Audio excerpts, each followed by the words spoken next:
Let's see how we are doing optimization and the tuning in Apache Spark.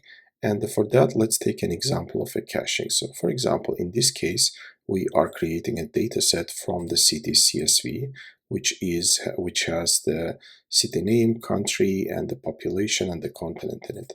So what we do is we are creating a data set and then we are performing expensive transformation. So what it means is we are selecting only the cities with the population of 1 million, and that we are grouping them by the name, and that we are counting.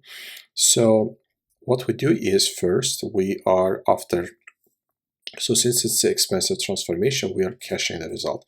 We are caching the result, and the first time when we are calling the show, it will trigger the action. But the second time, it will return us a result from the cache. Let's run it and let's see how exactly it works. So here, what we did is what we are doing is first we are filtering that countries, we are filtering the cities with the population of over 1 million, and then we are grouping them by the country. And so that's the first one, when the action is called.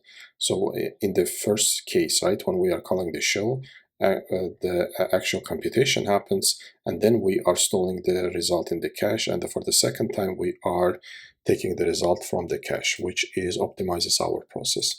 The second one is the partitioning. So here again, what we are doing, we are using the same CSV and we are using the same data set. And the first we are checking how many partitions we had, right, by default. So by default, we have a one partition here, but what we do is we are also on top of it, we are partitioning the data set by the continent. So the question is that isn't the data is already partitioned? Why we need to do another partitioning, right?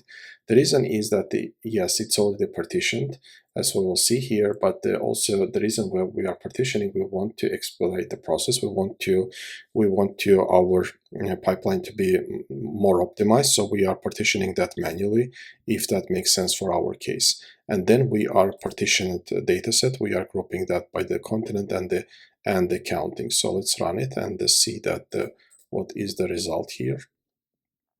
So again, what we did here, we are partitioned data twice. Once it is partitioned, initial partition is 1 here, and also we have partitioned so initial partition is 1, and we are also partitioned by the continent.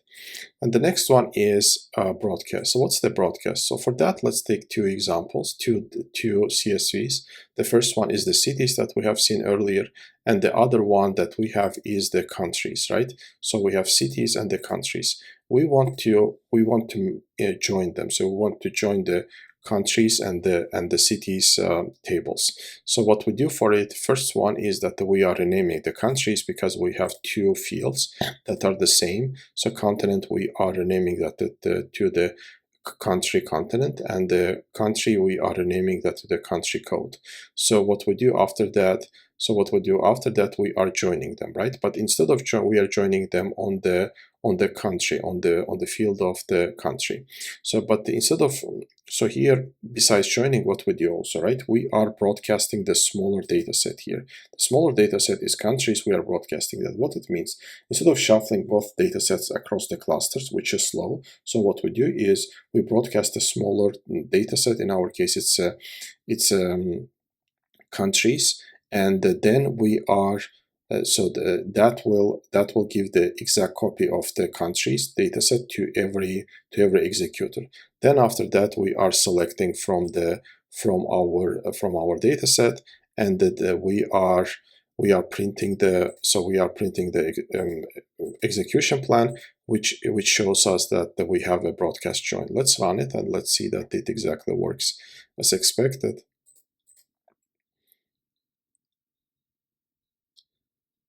So here what we have, right? So we have our result, our joined result, and also we have the execution plan, which contains the broadcast join.